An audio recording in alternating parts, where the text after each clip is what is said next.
हम यहाँ पर एसटी, एससी, माइनॉरिटी, ओबीसी के साथी उलगुलाल के लिए आए हैं। तो उलगुलाल का जोश आपके नारों के साथ में दिखना चाहिए। सत्ता के हुक्मरानों को शांति रखिए भाई। सत्ता के हुक्मरानों को यह पता चलना चाहिए कि एसटी, एससी, ओबीसी और माइनॉरिटी के युवा और बौद्धिक वर्ग जाग चुका है। ज्यादा समय तक सत्ता हम लोगों के हाथ में नहीं रहने वाली है। यह आवाज हमारी राजधानी भोपाल में और दिल्ली देश की राजधानी में पहुंचना चाहिए। तो मुट्ठी बंद करके, अंतरात्मा से दोनों हाथ ऊंचे करके एक बुलंदी से आवाज दीजिए। फिर 2 या 3 मिनट में अपनी बात को रख के खत्म करूंगा। और जय जय जय जय जय भीम। इधर पीछे से आवाज कम आ रही, इस साइड से भी। और जय जय जय जय जय भीम। और जय जय जय जय जय भीम। जय भीम, जय भीम। दूसरा नारा हम लोग लगाते हैं, जय जौहर का नारा है, भारत देश हमारा है। तो उसकी अगली जवाबदारी होती है, भारत देश की रक्षा करने की जवाबदारी भी हम लोगों की होती है।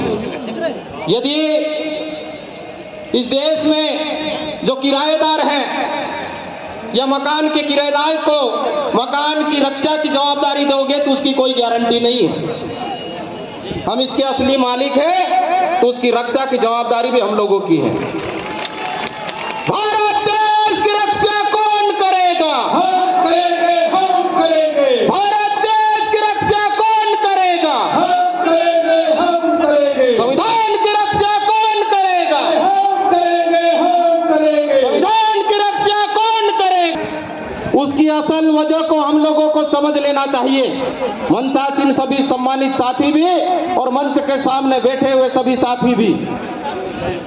एक समय ऐसा था जब प्रशासनिक स्तर पे हम लोगों का नेतृत्व उतनी सक्षमता से बात नहीं कर पा रहा था। हम लोगों का राजनीतिक नेतृत्व इतनी सक्षमता से बात नहीं कर पा रहा था।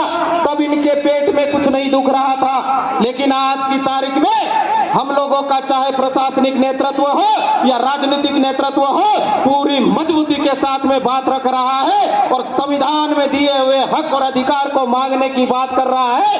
तभी इन लोगों के पेट में दुख रहा है।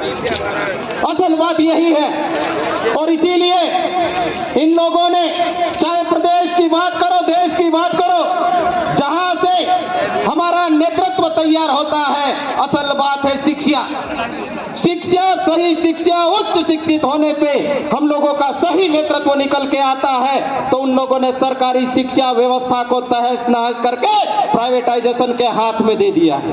ये हमको समझना पड़ेगा। 1ली से 5वीं तक स्कूलें हैं और 3 कक्ष का निर्माण किया है। नीति निर्माता को अक्ल नहीं थी, उनको ध्यान नहीं था क्या? उनको पूरी अक्ल भी था और पूरा होश हवास भी था, ताकि गरीबों के बच्चे उच्च शिक्षित होके हक और अधिकार की बात ना कर सके। इसलिए ये नीतियों का निर्माण किया है। चोट हमको वहां करना पड़ेगा जब प्रशासनिक स्तर पे हम लोगों का नेतृत्व ठीक से बात करने लगा। एक तरफ तो सीधे भर्ती की बात है और दूसरी तरफ प्रमोशन से भर्ती की बात है। तो शिक्षा को कमजोर करके हम लोगों को डायरेक्ट एंट्री में बंद किया और दूसरी तरफ प्रमोशन में आरक्षण को बंद करके या कोर्ट में ले जाके हम लोगों को कमजोर करने का काम किया है। ये लड़ाई, इस लड़ाई को लड़ने के लिए मेरे जैसे सर पे कफन बांधो। लड़ाई इतनी आसान नहीं है, लड़ाई बहुत कठिन है।